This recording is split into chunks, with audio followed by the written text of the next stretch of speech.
So, hello and good afternoon. I welcome you to today's special webinar exclusively for JFD brokers. The NFPs ahead, first NFPs of the year 2018. And so what we want to look at is which scenarios to expect. My name is Jens Klatt. I'm presenting this event exclusively for JFD brokers to you.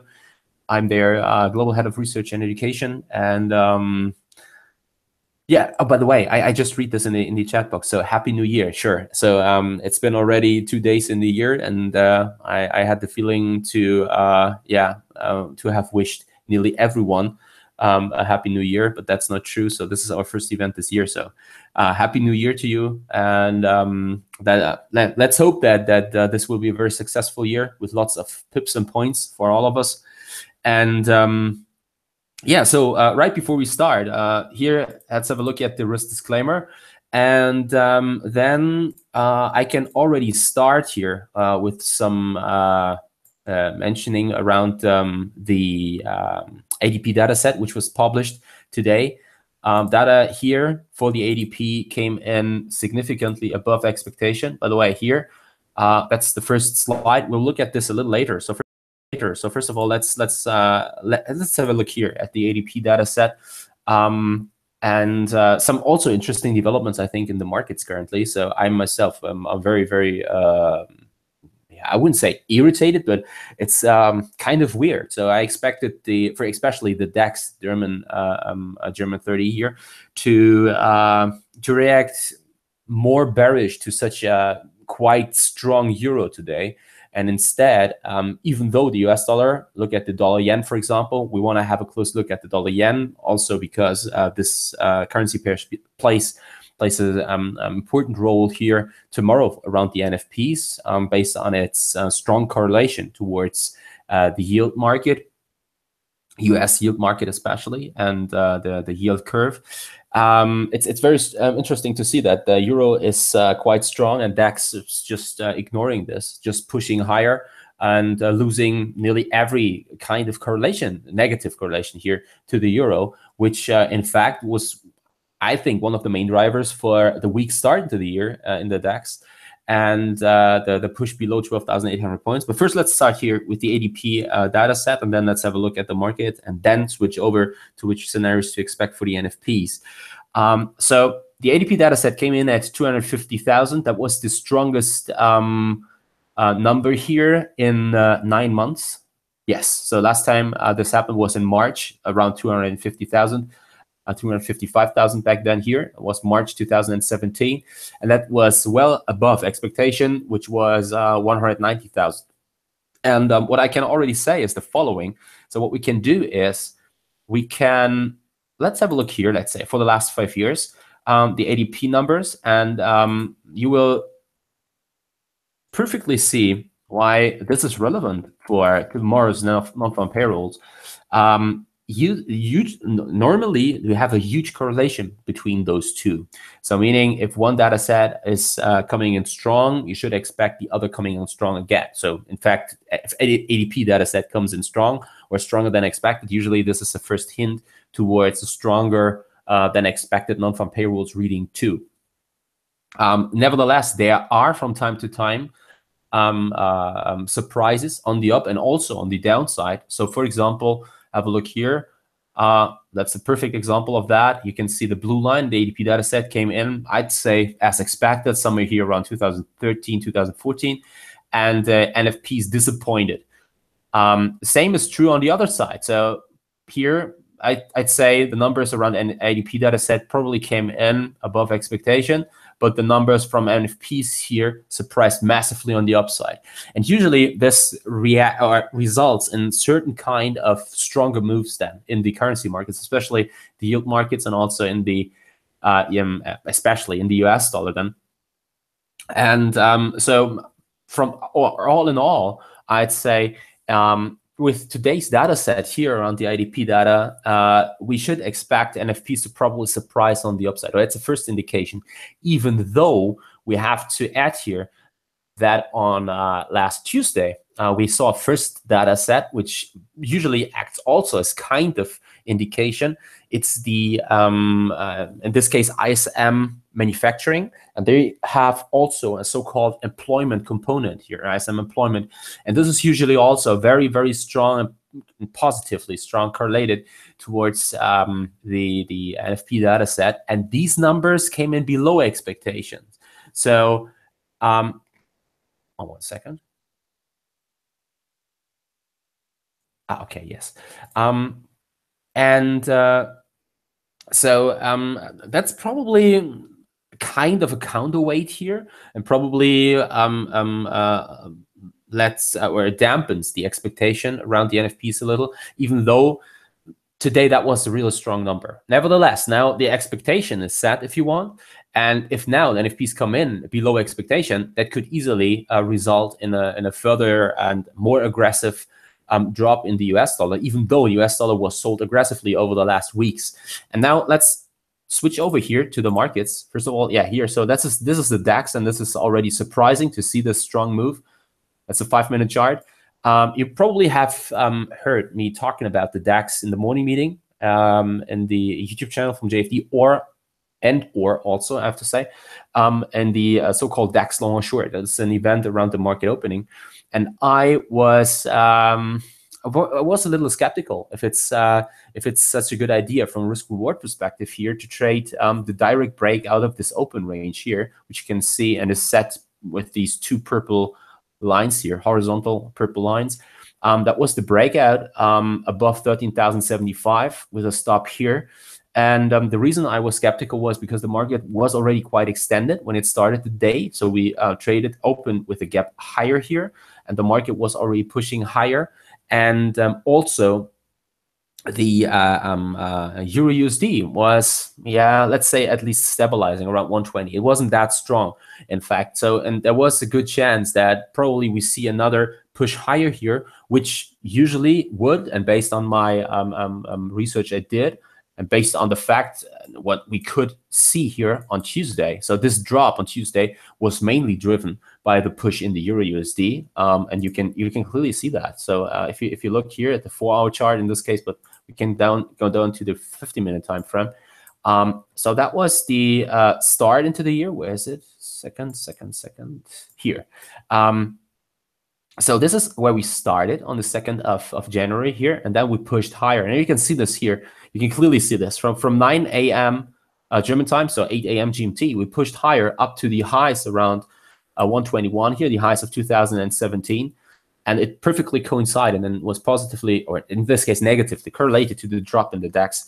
So meaning that the higher, or the push in the euro higher, resulted in the drop here and accelerated probably also the drop in the DAX on the downside. And we've seen a push lower towards 12,800 and below. And what you can also see here is that this is a quite important support region. So it was a very, very strong push, even though yesterday the market, or also Tuesday, it started already Tuesday in the afternoon, the market could stabilize. And then yesterday I said, well, probably now we have a chance here to push back towards 13,000 first, and then probably find resistance there and push lower again. The market didn't do that.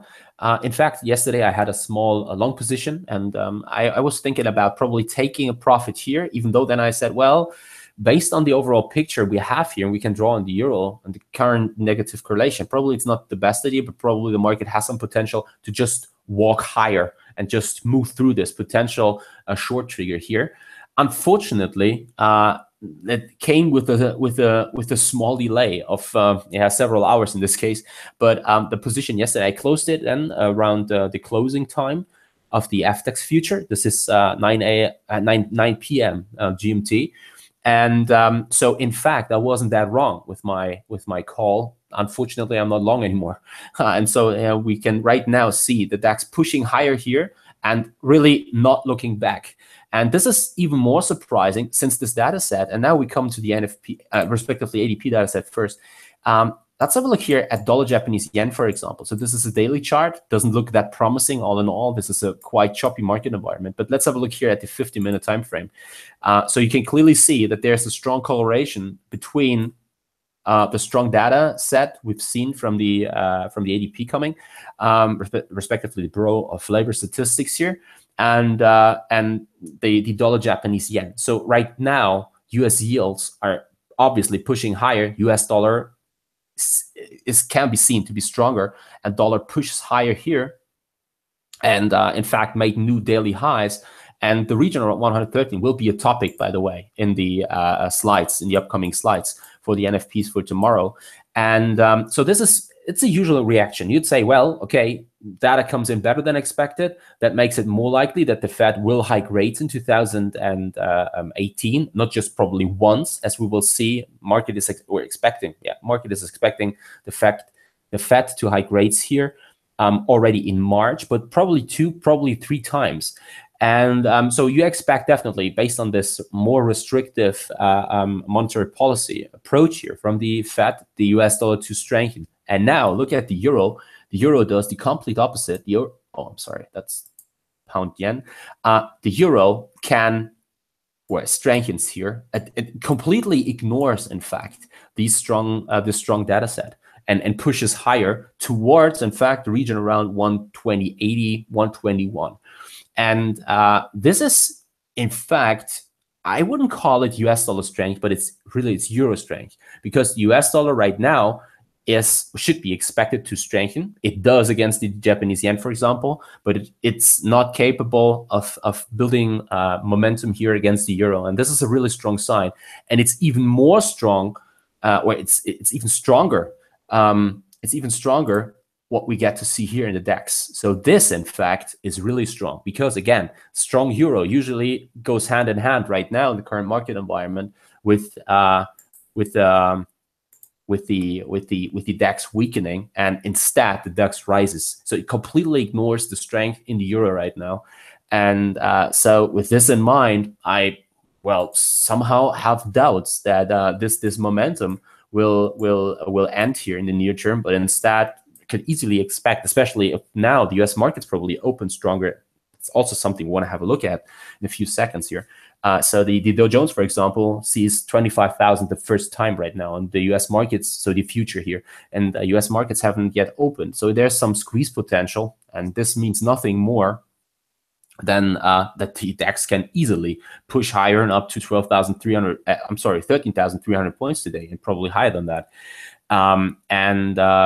That's definitely that's really strong. In fact, what the DAX is delivering here is surprising. It's really surprising me, and it's definitely really strong what we get to see here.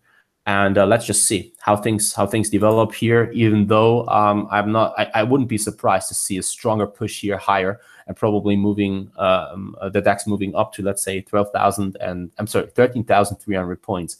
And now let's have a look here at the Dow Jones. You can see this already. So we are trading around 25,000 points here already, 25,010. This is this is a future, and we are about to open the spot market here in a few minutes. In fact, in 15 minutes, and with the VIX here. In fact, one second, I'll just give you a chart on this. 1 sec. So it's here. I by the way prepared already the economic calendar. Something we want to look up also here. So here, this is in fact a VIX right now trading below 9, which is happening 2 days in a row, and this is what this tweet here from Jamie McGeever, Reuters journalist, says. It's only traded below 9 on 7 days since the index was created, 1990, and 6 of them was during the last 6 months, and the other one was in December 1993. That shows how calm the current market environment is, and that's one good reason to not fade this momentum here and now believe that the market has to top out finally and come lower.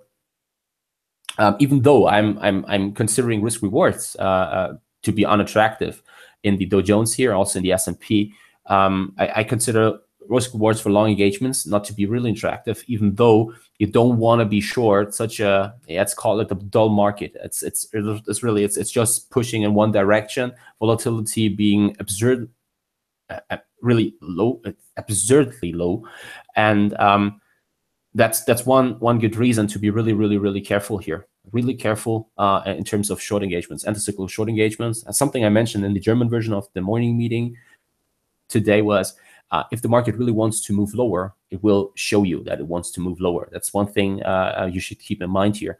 And there will be the time when you're positioned and then the market just sells off aggressively, even though currently is definitely not the time to. Probably this changes over the next hours of trading. Probably the market will do exactly that and sell off from here. But right now, it's definitely not the time. There's another thing, by the way, happening today. I think since 1962, or no, in 1962, that was the last time. That was when the S&P started the year with 3 closes on new all-time highs. And yesterday was the second time. So the first trading day was a Tuesday. We closed at an all-time high. Yesterday was the second time we closed at an all-time high, and today can be the third time, and the first time since 1962 that this happens. And if we then not just close at an all-time high today, but do this tomorrow again, that will be another milestone, because it never ever happened before.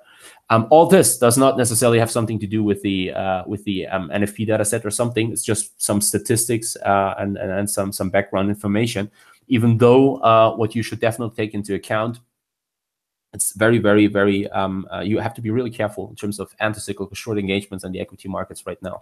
It's definitely something you should be aware of, and there's a good chance that the market probably will show some further strength here, even though it looks highly extended on the upside. And okay, so let's go back here to the slides and to the non-farm payrolls and what to expect. So first of all, some other information. I already mentioned the yields here. So it's definitely interesting to see the current US dollar weakness, respectively gold strength. 2 charts I haven't shown you, by the way. So first of all, here, US dollar weakness. You can see the US dollar selling off for now 3 weeks and testing the region here around the yearly lows of 2017. And then on the other hand, negatively correlated to the US dollar, you see this strong move here in gold after definitely to be considered. 1 second, please.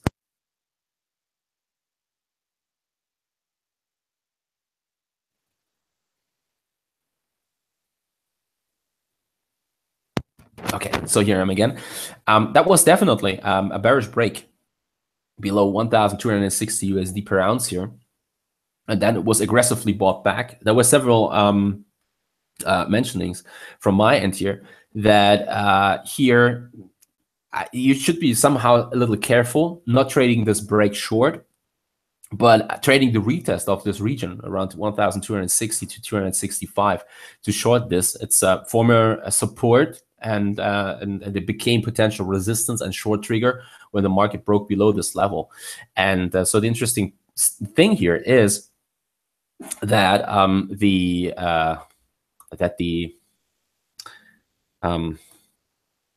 the gold price, when it traded back towards this region, was entering a known bullish seasonal pattern. And that was one of the reasons why I stepped back and said, well, probably into the yearly close, and knowing that usually into the yearly close in the first weeks of January, gold performs quite well over a time span of something like 20 to 25 years of data. And if you analyze this, we'll find out this. That's one of the reasons probably to be really careful here. In fact, I was surprised, and I'm still surprised, to see gold taking off that aggressively here, even though the main driver was the US dollar weakness, respectively. The main driver was, one sec,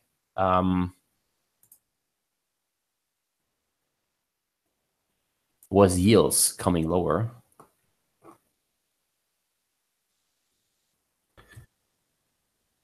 So 1 second, it's here, 10-year US yields. Right now they are rising. No surprise, since ADP data came in above expectation, and it's also a potential driver of dollar yen strength. But also here, that was the push lower. So you can easily see the correlation. Even though this is only something like 10 basis points or so, it's still quite huge move in the bond market here. And this is one of the main drivers for the US dollar weakness, respectively, this push higher in gold. And so, yeah, this push higher in gold, in fact, is one thing which is indicating that probably here market is expecting yields to come down in the near term also. And this is even more interesting, and now we come back to the slide here. This is even more interesting since in March, and this is you can see this here, current target rate probabilities based on the so-called FedWatch tool. You can only you can easily Google this and check this out yourself. You see the probabilities and how aggressively market participants are pricing in potential rate hikes in the future, how likely they see the Fed to move in one or the other direction. And what you can see here is that the market is seeing 67 to 68% chance of the Fed hiking rates by another 25 basis points in March, so in 2 months from now. And this is usually something which should result in yields at least to stabilize, if not to rise, push the US dollar higher and push gold lower. So that we get to see the complete opposite of this is showing that the market is obviously right now expecting further US dollar weakness to come, probably based on some fears that there will be a recession in the US rather sooner than later. And with this in mind, we can also already see a quite clear expectation for the NFPs, in fact. So since if the NFPs come in weaker than expected, that does not necessarily mean that the US dollar will sell off sharply, respectively, gold will rise sharply, based on the fact that we've seen such a development already in the last weeks here, and then that the gold price has risen aggressively and sharply while the US dollar sold off. So most of such a disappointing data is already priced in. And on the other hand, nevertheless, even if the data surprised on the upside, as did the ADP data set today, that does not necessarily mean that the what's the name of this? That does not necessarily mean that the US dollar will rise. Respectively, gold will aggressively drop.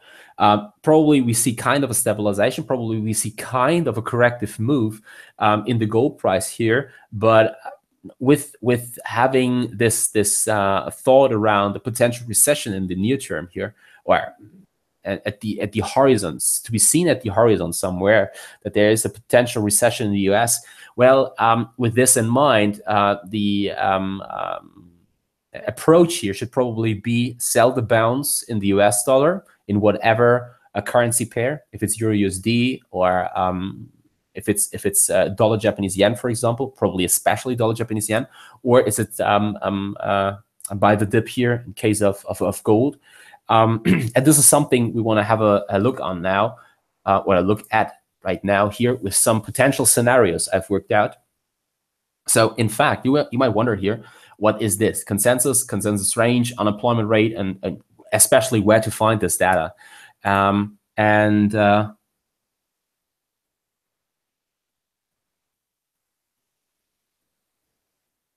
Okay.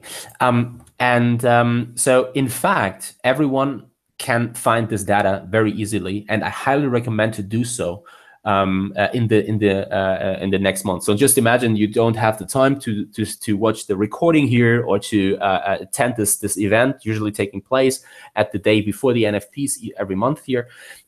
Then you can easily work this out, and it's also adaptable to other important economic events, like ECB meetings or also the Fed meetings and so on.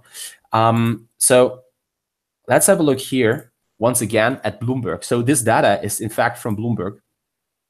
And if you go on the website from them, you can find your menu. And if you click on this, you will see Bloomberg Markets Economic Calendar. If you click on this, you'll direct it to the economic calendar of the current trading week.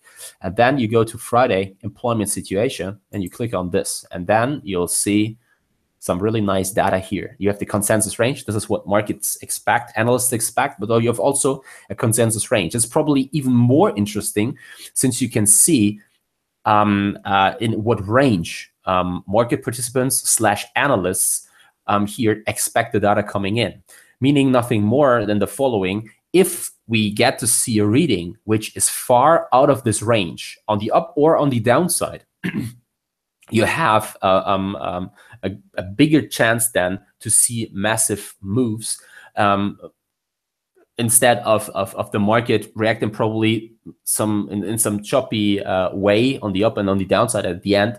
Let's say after 20 to 30 minutes trading at the same level where the market traded when the NFP data was released. And so this is where this data is coming from here. And so what I did right now is the following. I created 3 scenarios. So scenario 1, 2, and 3. And this is the scenario where the NFPs disappoint, obviously coming in below expectation. So if the consensus is 190, and here I have the consensus range, 160 to 210,000. And the NFPs come in somewhere between 150,000 to 180,000, while we get to see an unemployment rate at bigger than 4.1%. So right now it's 4.1% and expected to be at 4.1%. And the average hourly earnings coming in below expectation. So I've written down 0.2 here, but you can easily just say it's below 0.3. So if it's 0.2 or it's 0.1, doesn't really matter. Then I expect the following to happen here. So for example, EURUSD to react neutral to bullish, even though the current strength in the euro, even though we had such a strong reading in the ADP data set, it's more likely that if the NFPs disappoint, that EURUSD should react quite bullish to this. And it's not just likely that we get to see a retest of the region of 121 because we are already trading in this region right now. So if you look here at the daily chart, you can see that we are stabilizing at the current highs here of the trading day. But it's more likely, in fact, that we're pushing above that level. And unfortunately, I have to say, do not get to see a retest of this region around 119.40, 119.50. So to be honest, I'd really appreciate such a pullback and the takeoff from there, and to try to position myself long against this region in expectation and anticipating such a move here on the upside, a break above 121, since this would also be more attractive in terms of risk-reward ratio. But yeah, in fact, it then looks more likely that the market will just shoot through 121 here and probably directly move towards 125 and probably higher than that. And it's not taking months, but probably only 1 or 2 weeks here, since yeah, currently, obviously, the euro is driven mainly by the expectation from market participants that probably the ECB will be more restrictive in their monetary policy than probably anticipated, even though they are currently still buying assets worth 30 billion per month. And this is compared to the Fed, which is hiking rates. It's 180 degrees the opposite direction in terms of monetary policy. One is extending the balance sheet while the other is shrinking its balance sheet. So usually you expect the currency connected to the central bank, which is shrinking the balance sheet, to rise, while the other to yeah, not just stabilize, but lose in value. And it's the complete opposite of what's happening here. So what you can clearly see is that the market is obviously anticipating the future here. And it's expecting the ECB probably to be more restrictive in their approach, which is even, again, let's come back to the DAX, even more interesting to look at the DAX then, because usually if the euro rises based on this expectation, well, you definitely expect equity markets to drop instead of rising. But in fact, well, what you can see here from the DAX is the DAX obviously doesn't care. So it just rises, which is another quite strong signal the market is sending here. And yeah, so yeah, in fact, with this in mind, you should be you should be really, really careful and probably don't expect too much to happen. If NFPs disappoint now and the euro can continue to strengthen here, usually you should expect the euro really to push aggressively through 121 here and keep on rising in the near term, probably pushing us up to 125 in the upcoming weeks then. Dollar Japanese yen, for example, in such a scenario should usually react neutral to bearish with probably a more bearish touch here. And that's something I'm saying because I'm somehow a little, I'd really love to see a dip below 112. Let's put it that way. Because this region, we will see this in the chart in a few seconds, it's a very, very crucial, important level here. And if the market dips below that level, we have a good chance to get to see a strong acceleration here, even though it's interesting to watch. That's what I wrote here. Nevertheless, I expect a quite aggressive acceleration here if we break below 112 and a push towards 110.80, 111. 1 second, by the way.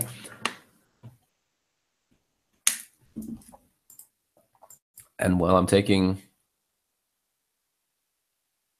at my end, let's have a look at the dollar Japanese yen.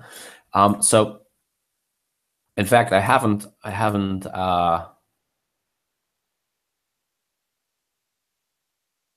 drawn a line here to show this regions, but let's have a look here.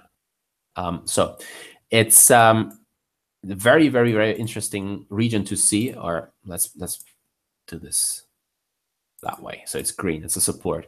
So this is the region of 112. And if the market, and obviously you can see that we tested it once, twice, 3 times, 4 times.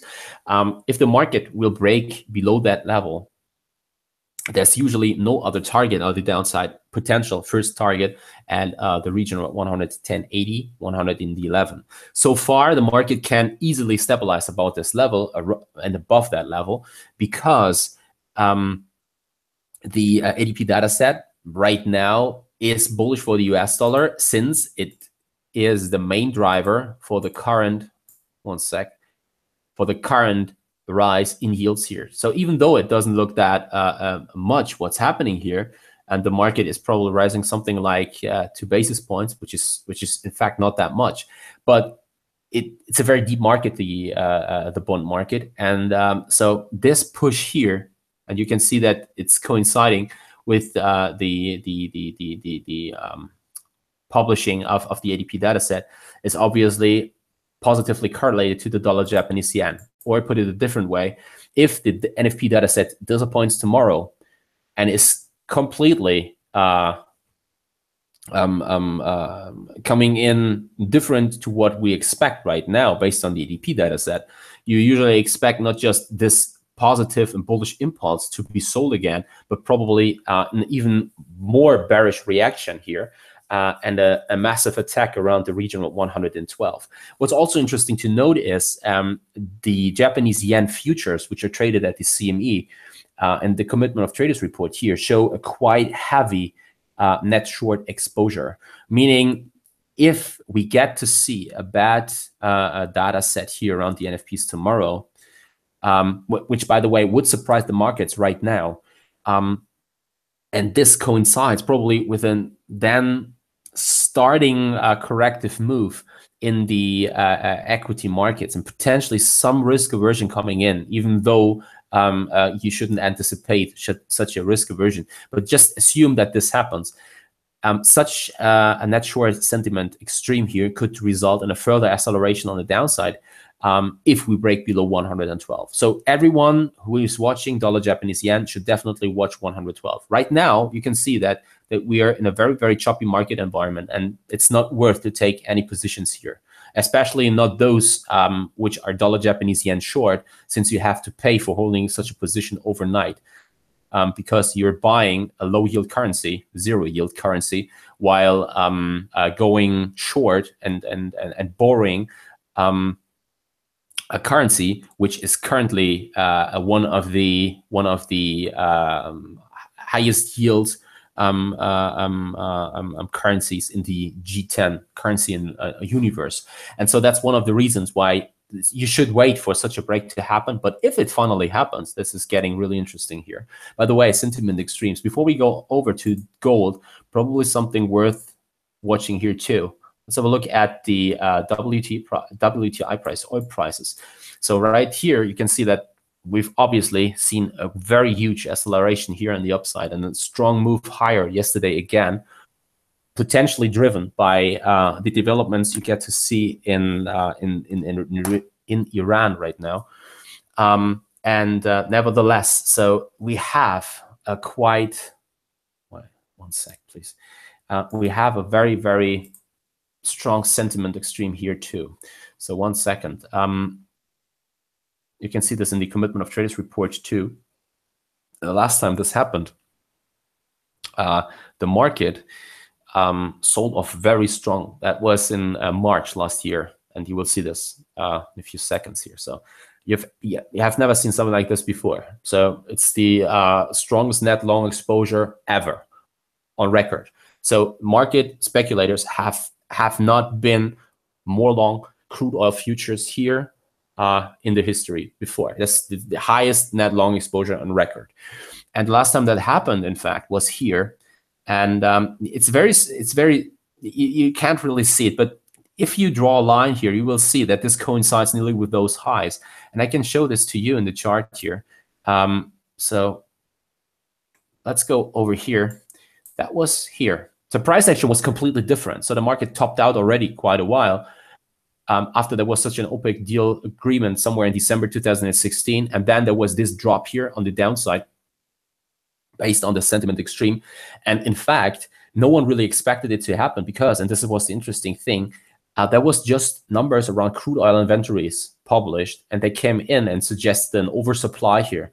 And that resulted in a domino effect, pushing crude oil prices lower. Why do I mention this? Well, today at 4 p.m. GMT, we have crude oil inventories, and we've seen the market extending its gains here on the upside. So we are definitely long, no question about it, but we are very extended on the upside, and we have a very, very aggressive sentiment extreme here and a huge net long exposure, which we haven't seen ever before. So if the numbers come in surprisingly suggesting, let's say, a huge oversupply for whatever reason, or the market is reacting negatively to a data set which is coming in as expected for whatever reason. So it's just a small data set, and it's from a fundamental perspective not changing anything. Nevertheless, be aware that there's a good chance that probably crude oil could see a massive sell-off in case these numbers surprise. So it's around 1.5 hours from now. But definitely worth watching here, especially based on the squeeze yesterday, which probably other market participants here. And it's also interesting to know that if you go short against this region here, I consider a drop towards 58.80 to 59 probably likely, which means we are talking about a chance of something like $3 on the downside. And let's say you're working with a volatility stop of $1 on the upside. This is creating a risk reward of 1 to 3. And even though it's very aggressive, risk reward of 1 to 3 probably justifies such an anti-cyclical short engagement in WTI. But even though if you don't plan to trade this, nevertheless, it's definitely worth watching. Probably it's definitely worth watching. Probably quite interesting to see whether the sentiment extreme results in a more aggressive push on the downside here. So, and now let's come back here again. So probably the reason I mentioned this, by the way, is it has nothing to do with the NFPs, in fact. But you might wonder, okay, sentiment extremes, can they be, are they really that important? Yes, I think so, because you have those, this huge exposure on one or the other side can create an oversupply. In this case, if the market is heavily that long, it doesn't mean we can't go long any further, but the market is probably dumping positions then into the market, which can, in a thin market environment, also accelerate momentum then on the downside. And that's definitely something worth watching. It can be really entertaining, in fact. If you don't have a position on and you're not caught on the wrong side, and well, it can be really entertaining to see such a move happening then. And now let's come back here to gold. And also a data set which disappoints. NFP is disappointing tomorrow. So I consider chances in gold to neutral to reg neutral to bullish. Probably, and this is the thing, that's what I mean, it's quite extended after the run of the last weeks here. I'm not sure whether there's so much further potential on the upside for gold then. Probably we get to see a retest of the region around the highs, which were set here around several days ago. Or several days ago, which means yesterday. So we push probably up to 1,320 USD, but somehow I don't see chances to be that high that we go aggressively longer or more bullish here from here. Probably most of this is probably already priced in. And so the risk reward for long engagements based on a data set which disappoints you tomorrow is not that attractive anymore. Same is true also for probably dollar Japanese yen. Then yeah, on the downside, even though no, we shouldn't say that, because the price action here is completely different. It's completely different. So let's just focus on gold here in this case, and yeah, say that such a data set is not very attractive for gold because it should usually push gold higher. And the risk reward for long engagements is not that attractive after the run of the last weeks here. Now you have seen nothing changed here, only that the scenario changed. So in this case, we have a data set which comes in as expected, respectively slightly higher than that. Which is, by the way, if I had to push to give out a probability here, what I expect, I'd say scenario number 2 is the most likely one, especially after today's ADP data set. So meaning a data set of NFPs coming in somewhere above 200,000 to 220,000 is the most likely outcome here. And if this happens, well, then somehow, hopefully, I'd really hope that this happens, that the Euro USD will push towards 119.40.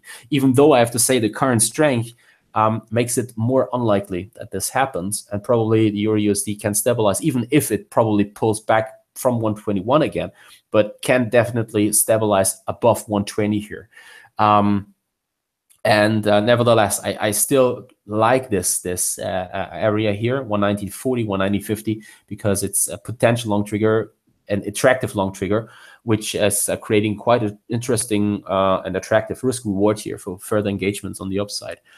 Dollar Japanese yen usually should react bullish, probably taking on some further momentum on today's data set from the ADPs. And as you can see, we already are attacking this region here around 113, 113.50. So even here, again, I don't want to be long, in fact. That's something I want to definitely say. So I consider the region around 112 to be way more attractive, way more interesting here on the downside than I consider long engagements to be attractive. And that's mainly due to the sentiment extreme in the Japanese yen futures here.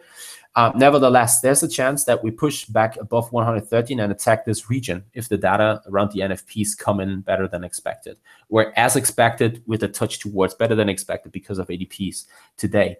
And if we break above that level, there's also some room on the upside, which could push us up to 114.50, 115. Nevertheless, I still consider the NFP disappointment with a push towards 112 and a break below 112 to be my favorite scenario. It's getting more interesting for gold in this case because gold, again, pushed already quite aggressively higher over the last weeks. And again, there's also something which is worth mentioning here. I mean, we are seeing a very strong data set from the ADP side here, and gold, it doesn't even care. I mean, look at this reaction. So initially we were lower, here there was the last tick here, and then you can see that it dropped within seconds, $2 and more than that, and then it was aggressively bought higher, and is currently trading higher than before the data was released. And this is a very strong reaction, similar to the euro here. In fact, even though there's still the hope that there will be a push lower. I want to say the following here too. This is exactly true for EURUSD and for gold. I consider a pullback to this region 1,290, 1,295 to be very attractive. For one good reason, because I think gold has a good chance in the midterm to rise to not just the highs of 2017, 1,360, but also above that level, 1,400 and higher than that. And this has mainly to do with the fact that I consider chances to be high that the US economy will drop into recession. It's very difficult to say when, but there are signs that this will happen rather sooner than later. And in such an environment, you want to be long gold. And so midterm, I consider gold to be a very attractive investment, in fact. And I expect midterm results for gold to be probably very interesting. And so with the pullback here to this region, probably slightly below that. And that's something we will see in scenario 3. So probably scenario 3 is the most attractive one for such a thought around gold and going long gold, because if NFPs come in above expectation, there's a bigger chance that probably gold will dig a little deeper, probably not just towards 1,290, 290, down to 1,280. So correcting nearly 50% of this move here of the last 3 weeks. And if this happens, well, this would be even more attractive then. But this is one reason why I somehow hope that the non-fund payrolls tomorrow will surprise on the upside, respectively, at least come in as expected here. And so this is something you, oh, I'm sorry, by the way, that's just me. So here, this is the third scenario here, in fact, so which is in fact similar, or nearly the same as the one before, with only, by the way, did I thought I had 3 scenarios, by the way. Where is this?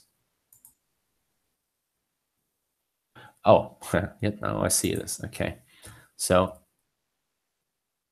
put it that way.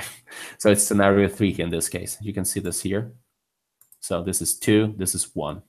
So I forgot to change this number here.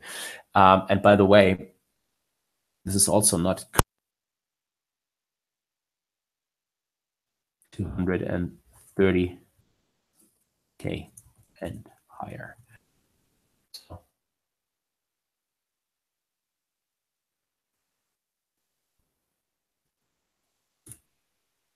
that way. Now it's perfect. Yeah, so if the numbers come in above expectations, similar to the ADP data set today, this is most likely to push EURUSD towards 119.40, 119.50. It's very likely that dollar yen will push aggressively above 113, and it's definitely most likely that gold then will at least see 290, 295, probably even lower, and test the region around 280, which is the most interesting region, I think, for midterm long engagements in gold here.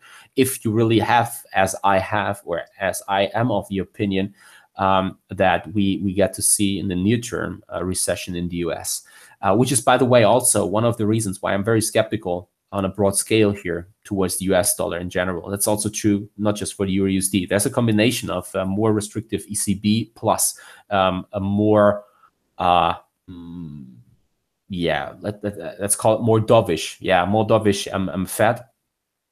Even though dovish does not necessarily mean they will cut rates, but they will at least probably only hike once, if they hike at all. That this is the next thing which has to be seen here. And yeah, so with this in mind, I'd switch over to the questions. Let's just see.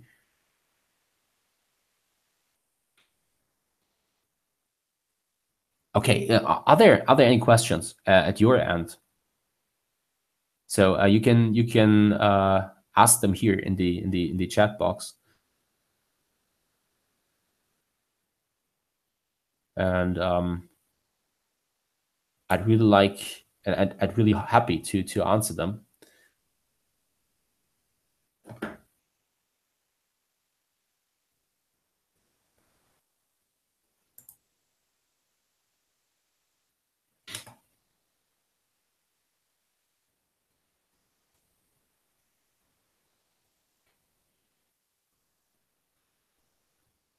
No questions. That's somehow it's a very good sign. I mean, because usually if you have plenty of questions, some things probably don't make sense at all to you. And if there are no questions, then probably everything somehow made sense, what I just presented to you. Are there any assets you wanna see covered? So when you say, okay, well, we focus on USD, dollar, yen, gold, due to the fact that first of all, USD is the most traded currency worldwide, while dollar, yen, and gold are usually yield sensitive assets. Is there any interest from your end to get to see other assets, other assets you think probably will be affected by the non-farm payrolls?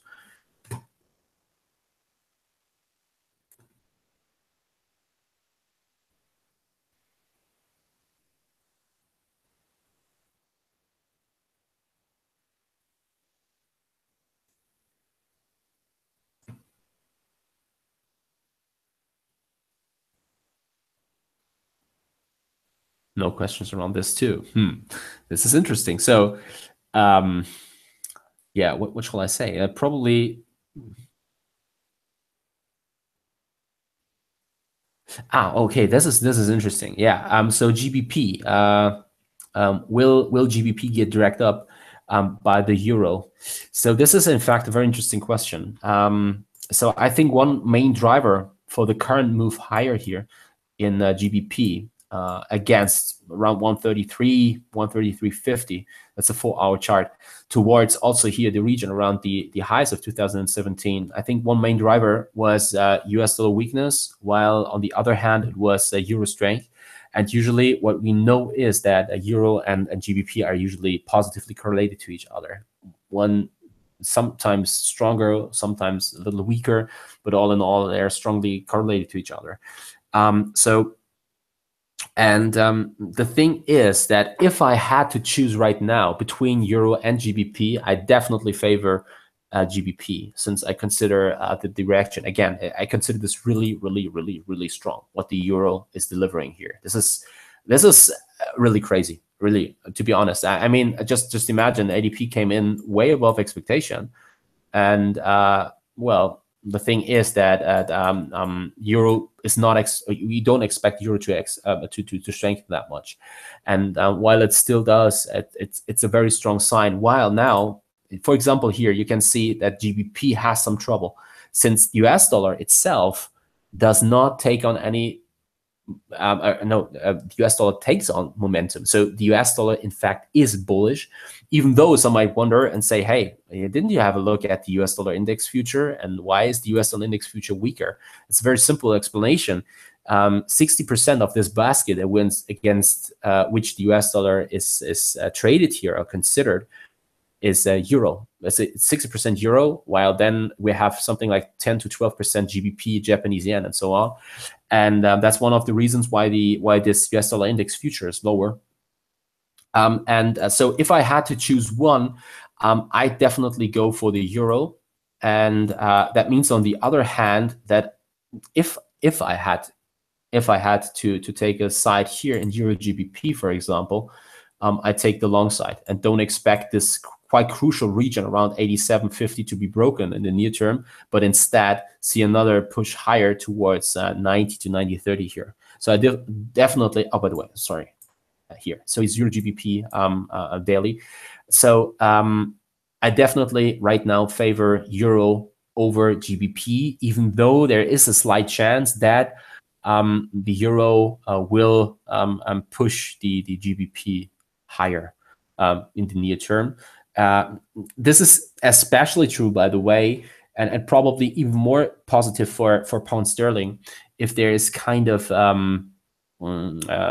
positive result for both sides in the negotiations around the Brexit here. So if both sides negotiate an in direction of a solution which is positive for euro or the eurozone, respectively for Great Britain here, then usually you should expect GBP probably to outperform the euro, even though probably it just plays catch up with the with the euro. It's probably not overtaking it. So based on that, it's probably not that likely that we get to see a breakout of this range here in the near term, Euro GBP, and push below 87.50. So the first attempt here, quite significant attempt, that was in December, at the 8th of December, was bought back, aggressively bought back. And so, yeah, I think it won't, right now. I don't consider GBP or pound sterling to be that attractive in relation to the euro.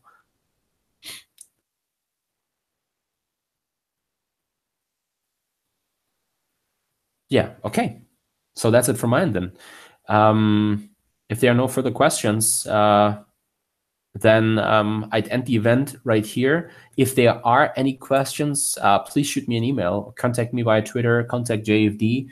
There are several chances to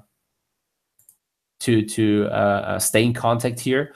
And please always feel free, again, to ask your questions. Join me also in daily webinars, like the morning meeting. It's the English version. Therefore, just join the YouTube channel from JFD Brokers.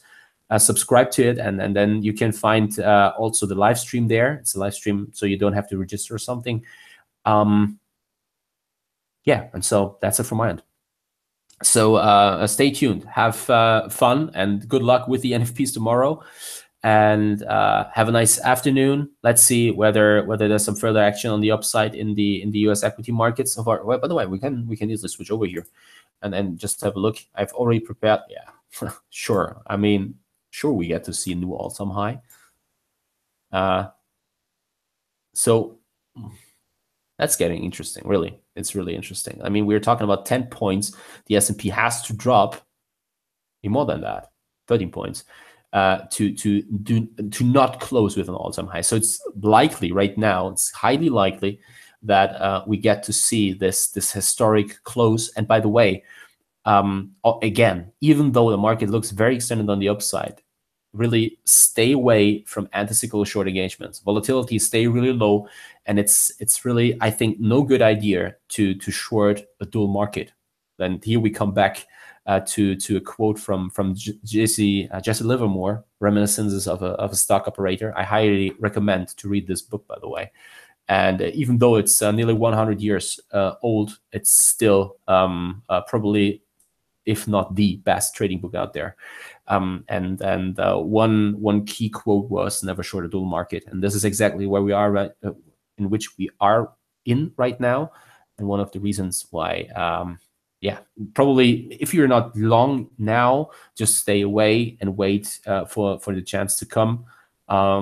But stay away from anti-cyclical short engagements. Yeah, and so that's it from my end. Happy trading. Watch your stops. Talk to you again then next week on Thursday. I definitely look forward to it. I look forward to your questions, and talk to you soon. Take care. See you, and bye-bye.